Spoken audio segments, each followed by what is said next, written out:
RFM News. ආයුබෝවන්. ඔබ මේකතු වන්නේ RFM දවසේ පුවත් විකාශයත් සමගයි. මුහුදු යාමෙන් වළකින ලෙස කාලගුණ විද්‍යා දෙපාර්තමේන්තුවෙන් දැනුම් දීමක්.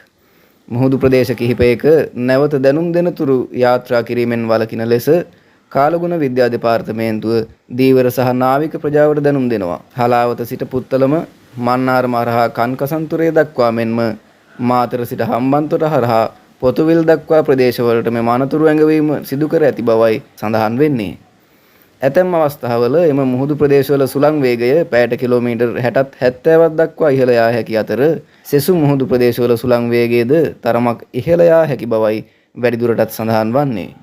පිලිපීන සංචාරකයාට පහර දීමේ වීඩියෝව 2024 දී සිදු වූවක් පොලිසිය කියයි.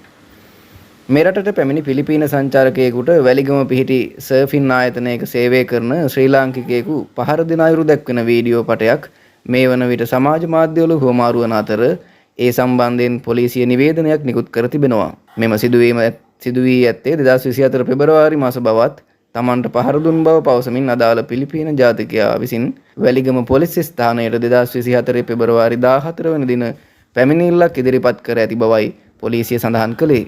වැලිගම පැලෑන වෙරළ තීරයේ පිහිටි සර්ෆින් ස්ථානයකට ගොස් දර්ශන පටිගත කිරීමේදී එම ස්ථානයේ සේවකයෙකු ඊට විරුද්ධත්වයේ ප්‍රකාශ කර ඇති බවත් එහිදී ඇති වූ ආරවුලක් මත මෙම විදේශ ජාතිකයාට එම ස්ථානයේ සිටි පුද්ගලයා විසින් අතින් පයින් පහර දීමක් සිදු කර ඇති බවයි සඳහන් වන්නේ.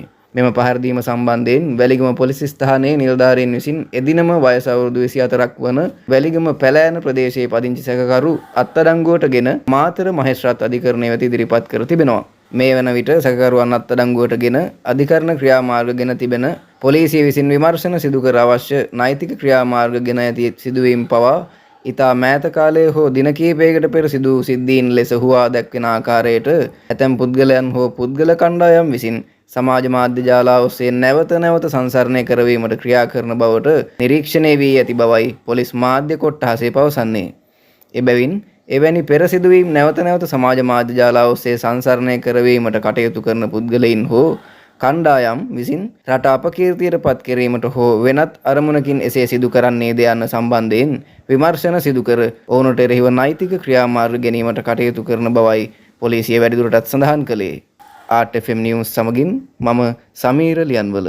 රටේ ලෝකෙ සිදුවන උණුසුම් පුවත් දැනගන්න RFM YouTube නාලිකාව subscribe කරන්න.